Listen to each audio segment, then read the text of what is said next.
Spreadsheet, Module 7, Homework Assignment Number 3. This one should look familiar. We're going to redo where we find the fee summary for the 3 dentists, and then I'm going to show you another way to do the same calculation. So for the first one, click in B7, and we want to get the totals for the 3 dentists. So click the auto sum feature.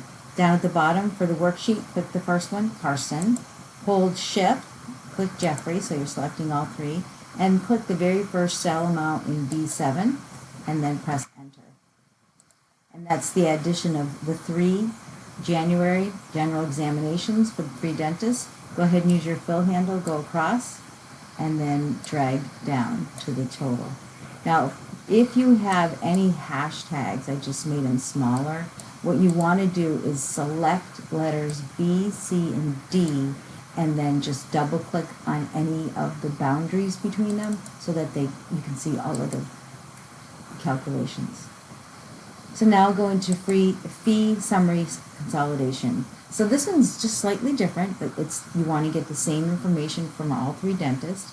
But what you do here is select, starting in A6, the entire range, and then choose the tab Data, and then choose, it's called Consolidate, so choose Consolidate.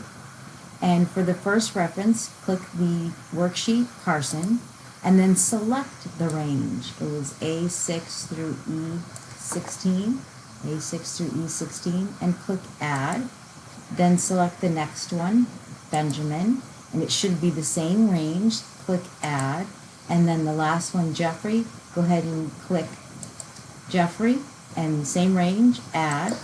Make sure that your labels will have a top row, which is January, February, March, and a left column for general examinations, and then click OK. And there you have it. So it's 2 ways to do the same calculation. Thank you.